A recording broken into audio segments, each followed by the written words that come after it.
Everybody. So I did share with y'all that we're reading the 30 days of Taming the Tongue. So this is day 1. Let me tell you, this book right here for to be all in your business. If you follow me, and I'm just at day 1, but I already know, okay, that if you follow me on this journey with this book that I never read, that my mom gave to me and I never read it, okay, if you follow me on this journey, you and me and everybody else, we're gonna be all in each other. This book is gonna get all in your business, okay, all in your bed, all on your block, all on your street. This book is gonna be beside you, telling you your truth, okay. So day 1 is about the lying tongue. And I like how there are scriptures that are all up and through. And this is a biblical book. So just so you know. All right. So they say everything. The author, he starts by references Proverbs 12 and 22. The Lord detests lying lips, but he delights in men who are truthful. So day 1 is the lying tongue. Okay. I don't know if I said that.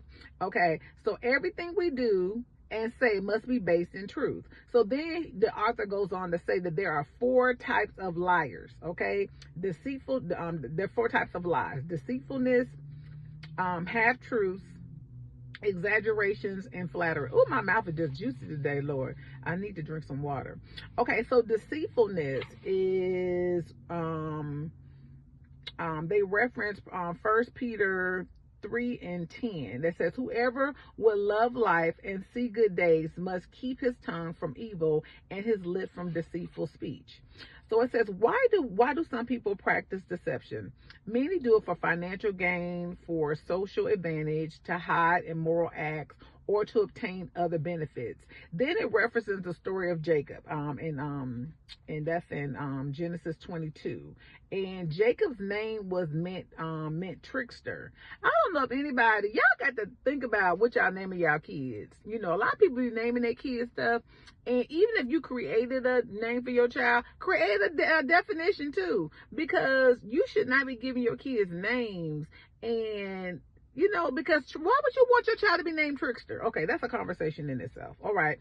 So if you follow that story, you know what happened with Jacob, and you know he had to redeem himself, and the 12 tribes of Israel came out of that. You know, Jacob changed his name. He repented for everything he did because he got, honey, you know, the pill he took just for taking that birthright. I don't know if he kind of went through some things before he realized that if it was worth it or not. But anyway, the author says engaging in deceitfulness is a slap in God's face, and it has dire consequences. When we make a choice not to trust him or to handle the situation, we in essence decide that God is a liar and will renege on his promises to meet every need. Okay? Now, why would we be thinking that? Okay, so let's get into half-truths. Half-truths is also a lie, y'all. Did y'all know that? Because y'all be out here telling half of the truth. Okay, so she says, I find it interesting that the word integrity derived from integer, which is a mathematical term. Integer is a whole number as opposite to a fraction. When we walk in integrity, we tell whole truths and not a fraction or part of it. Come on, somebody. Someone as well aware of the many ways they are to lie when he suggested the truth. Okay, they were referencing this scenario. You got to go get the book to read the scenario. Okay, so the truth, the whole truth, and nothing but the truth. Okay, so they're talking about when you're telling the truth, the whole truth, and nothing but the truth. Nothing about that should be okay. Exaggeration may seem harmless, but it's another form of lying.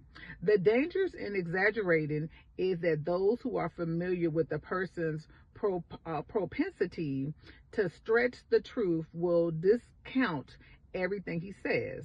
A person stretching the truth to make something sound more believable, but then he loses his credibility because he exaggerates. Okay, so if you always say everybody, not me saying everybody, but if you just everybody does this, nobody listens to me, you always blah, blah, blah. So that's you exaggerating. Okay, and friends jokingly warn, now you know you should only believe half of anything that person says. What a terrible indication of how you're viewed. Okay, so that's exaggerating mouth. All right, so God has sealed the destiny of every liar. All lives have their part in the lake which burns with fire and brimstone, which is the second death. Okay, just imagine you done died, and now you're gonna go eternity and die again. Okay, so if you in hell, you dead. Death means separation. The first death is the separation from the spirit of the body. The second death is eternal separation of the spirit of God. I don't want that. Okay, so let's get into Psalms 120 and 2, which says, "Deliver my soul, O Lord, from my lying lips and from deceitful tongue. Deliver us, Lord." Okay, here's your affirmation. My mouth speaks what is true, for my lips detest wickedness. All the words of my mouth are just. None of them are crooked or perverse. That in your business yet? We got 29 more days to go. 29 more days. Are you with me? Put in the chat if you have listened to this and you are with me for these next 29 days. All right, y'all. This is your spiritual nugget. Everybody, stop lying, y'all. Stop lying.